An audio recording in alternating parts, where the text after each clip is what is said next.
icons in the horror genre have grown over the years, but it seemed like they really started becoming more celebrated in the 80s, with the final girl trope becoming the staple of the genre it is today. But one of the true standouts in the genre is a woman who's comfortable as not only the hero role, but also can step into the shoes of the monster without batting a perfectly mascaraed lash. And the icon we're talking about on this episode of What the F*** Happened to This Horror Celebrity is able to do exactly that.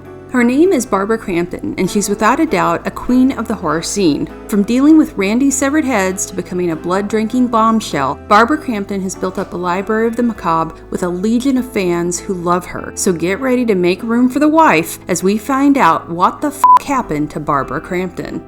I want to thank you guys for watching Where in the Horror Are They Now, and ask that if you enjoy our shows, please subscribe to our channel, like this video, and click on the bell so you can be notified each time a new video goes up. And now, back to the show. Barbara Crampton was born on December 27, 1958 in New York. Her father worked with the carnival circuit, and as a child, Barbara would go with him during her summers not attending school. Growing up in Vermont, she attended college at Castleton State College. No Castle Freak jokes, please. At least not yet. Catching the acting bug in high school, Barbara graduated with a major in theater arts. Barbara headed out to LA and started acting in the classic soap opera Days of Our Lives, and started getting roles in various TV projects as well as the feature film Body Double in 1984. But it was the following year that she'd land a role in a project that would change her life and the entire horror genre forever. Reanimator brought H.P. Lovecraft home for many who may not have heard of the author and his twisted, dark world of horror, but for the decades after it hit big and small screens over the world, the genre would see the name grow in the hearts and slowly losing sanity minds of fans. Stuart Gordon and Brian Usener's masterpiece would mesh together a little-known group of stories about a scientist named Herbert West who brought to life the dead in his never-ending quest to defeat death. In this version, set in modern times at Miskatonic University, Herbert, played by the also legendary Jeffrey Combs, moves in with Dan Kane, played by Bruce Abbott. Dan's girlfriend Megan is also the dean's daughter, and the secret object of desire of the university's star teacher, Dr. Carl Hill, who was brought to sinister life by David Gale. Barbara got the role of Megan in the second go-round of auditions after the first actress who got the role backed out due to certain things that happened in the movie. Specifically, her mother read the script and emphatically told her no, she would not be doing that part. Megan Halsey, as played by Barbara, is a dose of grounded reality within the wacky film that's filled with blood, dark humor, and pure, twisted insanity. Stuart Gordon's vision was unleashed on screen with the film, and Dan and Megan's doomed romance brings a sweet heart to the crazy. Of course, everyone wants to talk about that scene, but I think it's more important to comment on the fact that in a movie with a severed head walking around with its body carrying it in a bag, giant intestines that explode out of torsos to strangle people, that everyone, including Crampton, played this movie seriously and gave some fantastic performances.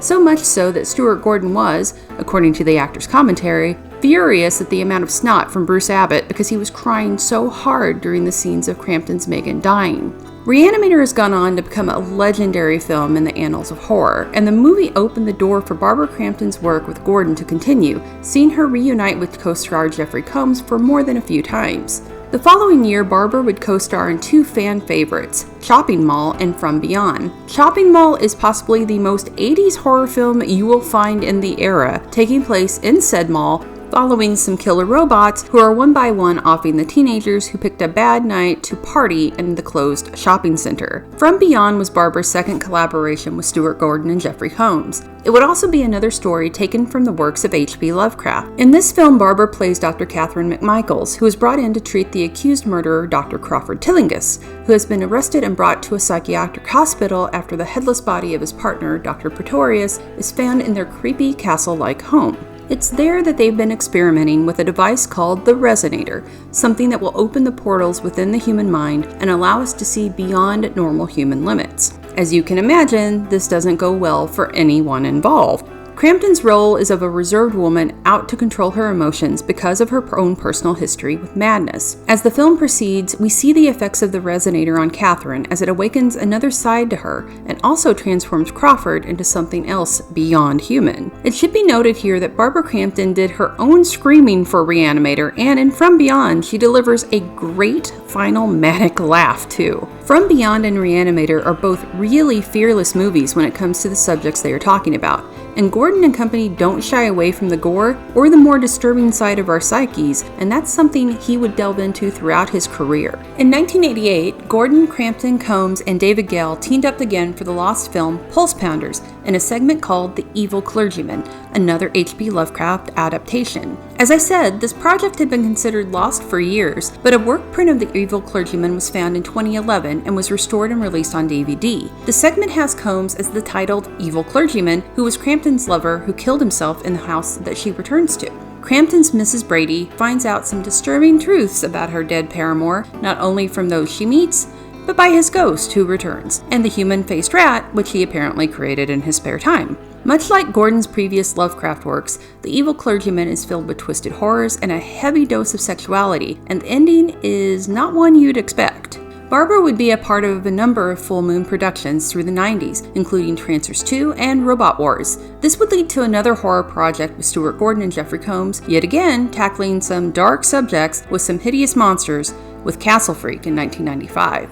In this film, Barbara and Jeffrey are a married couple dealing with a terrible accident that killed their young son and blinded their daughter. After inheriting a castle, the troubled family moves in and discovers, well, the title character is alive and stalking inside the walls of their new home. Castle Freak is a fantastic film and has some amazing performances throughout, including Jonathan Fuller as the Castle Freak. Crampton and Combs, though, shine in this, as the couple having to come to terms with their own personal tragedies. The metaphor of the ugly monster hiding behind the walls of a family home is strong here and works beautifully. In 2020, Barbara would actually produce a remake of the film. Barbara would team up again with Stewart in 1996 for Space Truckers, a sci-fi comedy about space truckers that would star Stephen Dorff and Dennis Hopper. She continued working in various TV and film projects throughout the rest of the 90s and early 2000s, when in 2011, she was approached specifically to star as the matriarch Aubrey Davison in the Adam Wingard mega horror hit You're Next, a movie that surprised audiences and critics alike. Crampton told Entertainment Weekly she was shocked and didn't believe the filmmakers asked for her specifically and kept asking if they wanted her to audition. Her agent basically told her, "Do you want the part or not?" She did, and the film would go on to make 26 times its budget back at the box office. The experience would lead Crampton to go back into acting more. She said, "Even before the movie went to the Toronto Film Festival and did so well and got bought by a bidding war, I knew that I wanted to come back to the genre because of the experience that I had on that film. I said to my agent, 'Thank you for not dropping me. I want to get back into the business. Could you please look for some more roles for me?'" This would lead to a renaissance for Barbara and a return to horror royalty with a number of film roles in movies like Rob Zombie's Lords of Salem and the eerie slow burner, no pun intended, We Are Still Here, which co-starred Larry Fessenden. The film is a favorite of many and an effective ghost story with one hell of an ending. In 2015, Crampton would star and executive produce the indie shocker Road Games, a film that's a twisting and turning horror flick that you won't see coming until it stabs you. The following year, Barbara would star and produce the homage to VHS and VHS board games Beyond the Gates. At first, the film was only to be a producer role for Barbara,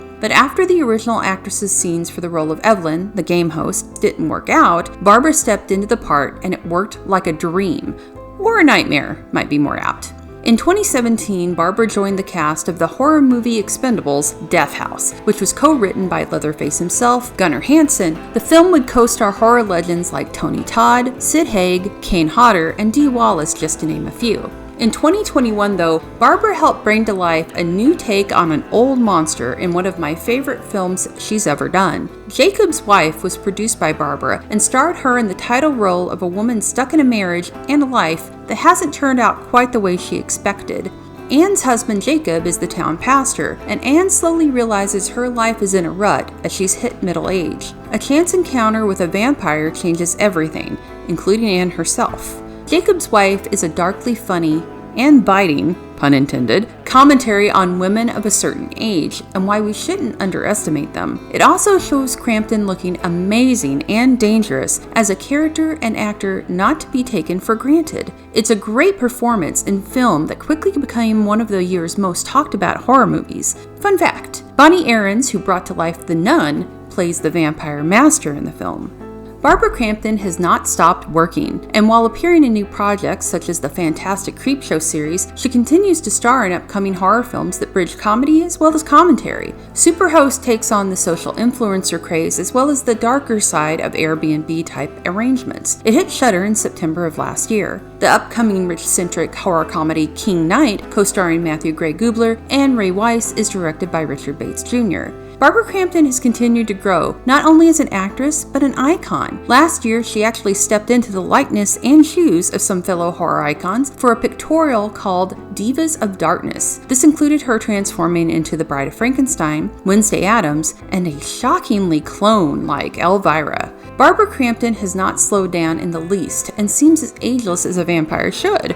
She continues to make amazing films and has struck her mark deeply into the genre, producing, writing, and acting in roles that buck the conventional, although she does go to conventions, and shows us that women in horror can get just as bloody as everyone else, and look fantastic doing it. I am doing fantastic, Barbara. Oh my gosh, you look amazing. Thank you so much for taking the time to talk with me today. I am so excited. So I saw Alone with You, and I have questions about that. I have questions about your career. I know I don't have you for very long, but wow, that movie and your performance, I had flashbacks to my own family. Oh, really? Yeah. Sorry. So no, you were perfect. So first off, I want to ask you, because you've been working in this industry since the VHS boom and independent films coming out, really and then when they really started taking off. Can you talk about the evolution of that and how it's helped you as an artist and other artists in the genre and in entertainment and all around? I mean, I feel like I've been working with emerging filmmakers for my 40 years of my career, starting with Stuart Gordon. And I think that working in the horror genre, in independent cinema and horror cinema, it's a there's a foundation of giving a director the license to make the movies that they want to make. It's independent, and you don't have a lot of executives breathing down your neck and telling you, we need this or we need that. It's not, it's not a studio movie. I mean, I've worked on a few studio movies, but not very many. So I've mostly worked with people that are forging their own way and trying to tell their own stories with their own voices and trying to sort of curate their own voices. So I feel like this is what I've been doing forever. And it's my pleasure and really my privilege to work for these filmmakers that are emerging and trying to find their voice. And some of them really do well, like Stuart Gordon. He forged his own way and told stories in the way that he wanted to, and he was recognized for it. And then we have Adam Wingard, who also did the same. And most of the people that were associated with that film have really gone on to have extraordinary careers, a lot of them. And many of those people that did really were very good filmmakers, very good storytellers, and had an authentic voice in telling their stories.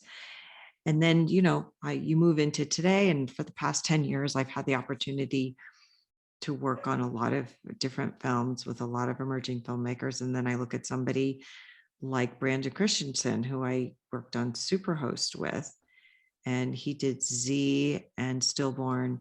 And I feel like he's one of those people. And, worked with Colin Minahan, who's also forging his own way.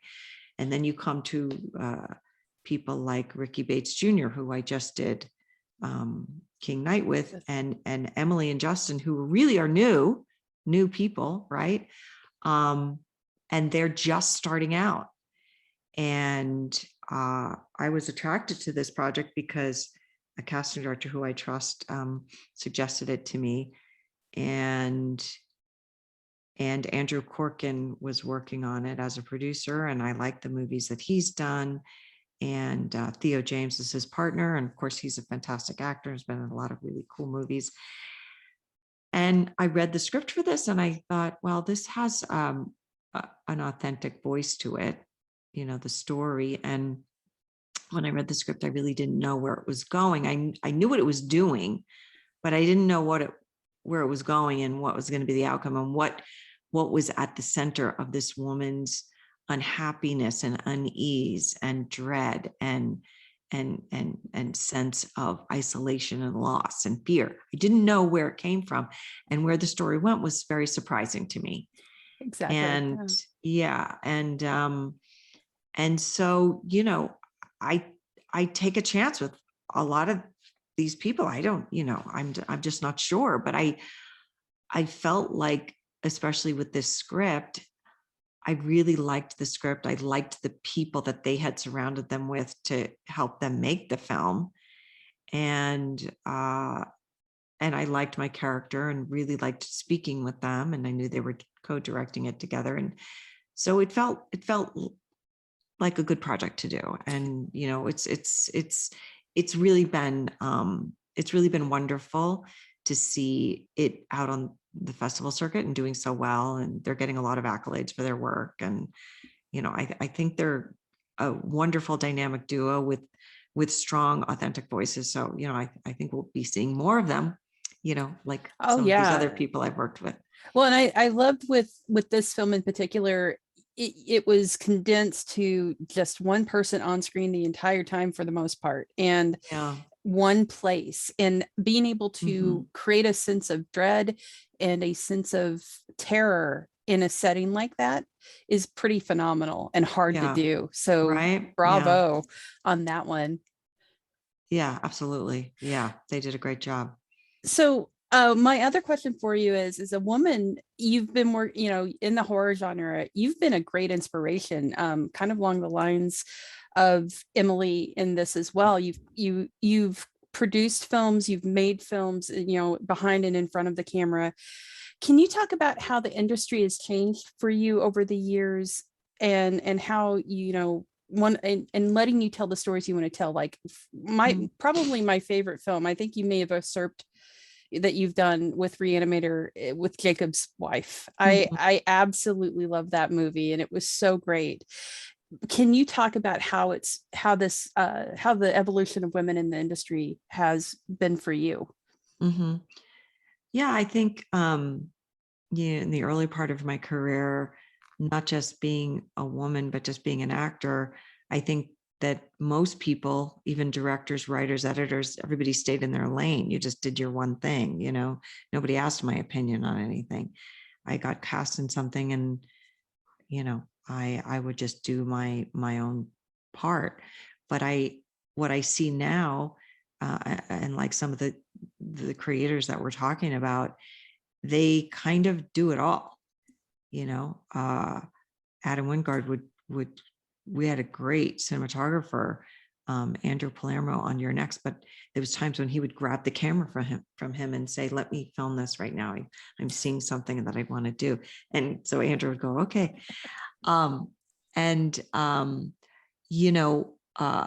Brandon Christensen is also somebody who learned how to do his own VFX, so that, because he didn't have a lot of money to hire somebody, so he learned how to do his own, and then he put them in the movies that he's been a part of.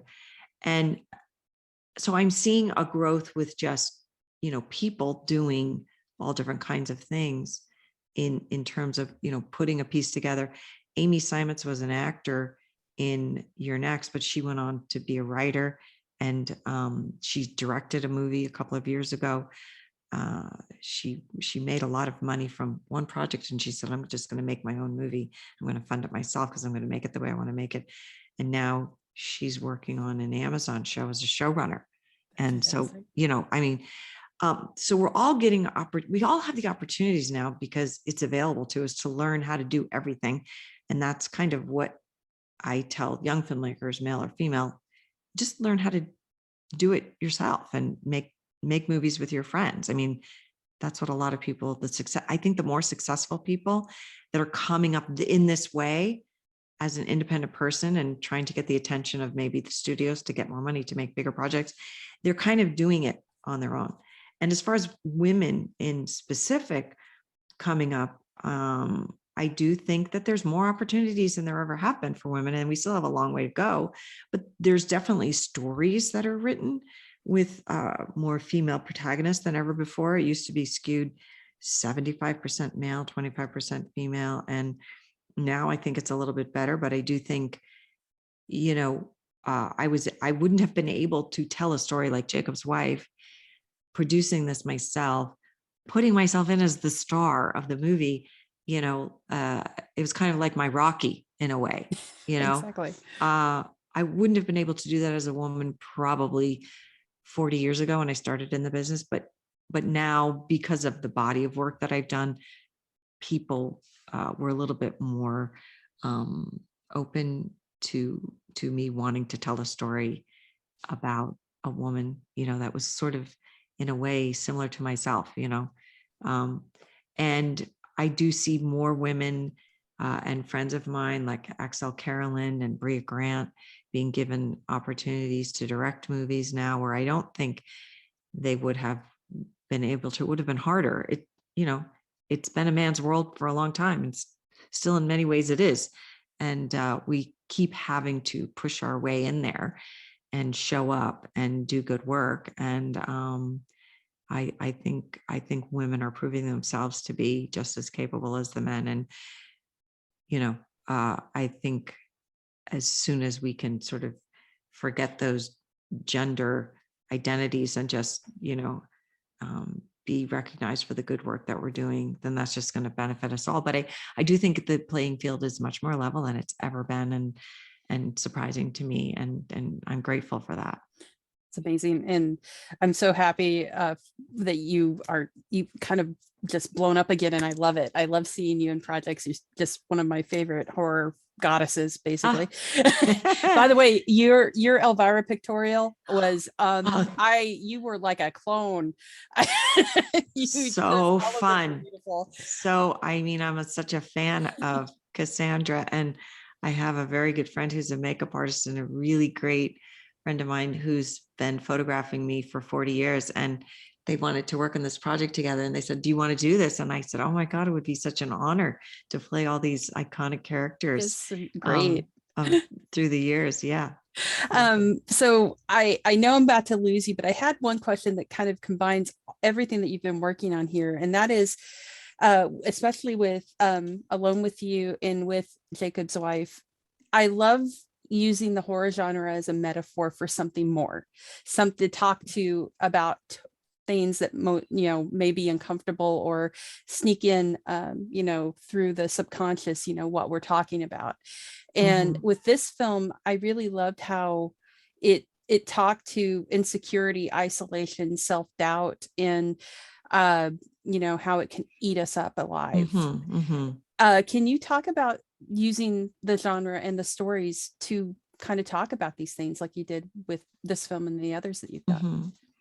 Well, the main component of a horror film that's really different from any other genre is fear and how we face our fears. And I think more than any other genre, I think the horror genre allows us to look fear right in the face. And you're either going to run from it, like people do in a lot of horror films, or you're going to face it and you're going to come out the other side. And the horror genre is really one that is about being as powerful as you can as a person and conquering your fears, but also having great empathy to understand why the world is like this.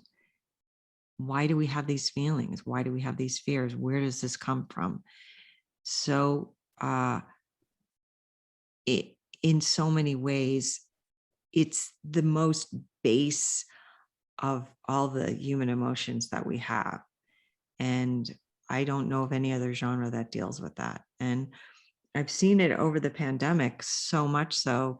And if you're active on Twitter, you see how really destroyed and distraught people are. Yeah. And they walk around with that a lot, and it comes out every once in a while, and people talk about it, on Twitter. But we're walking around with that even without a pandemic most of the time. And we have to give people an outlet to be able to express that and to see themselves in other situations that they can say, oh, I see that person is struggling with the same kinds of things that I'm struggling with. If they can overcome it, maybe I can too. So, the horror genre is like a mirror for our own fears, and being able to tap into that and being able to understand it and empathize with it and being able to go on despite what's really happening. So, yeah, so that's why I really love the horror genre more than any other genre. Truth.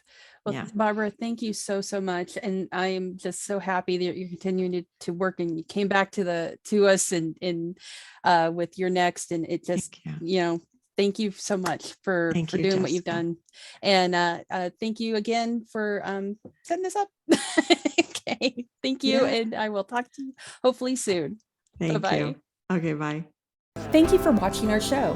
If you like what you see, please subscribe to our JoBlo Videos channel. Tell your friends who like this sort of content, and turn on the bell to receive notifications for all of our latest videos. We're an independent company, and we appreciate all of your support.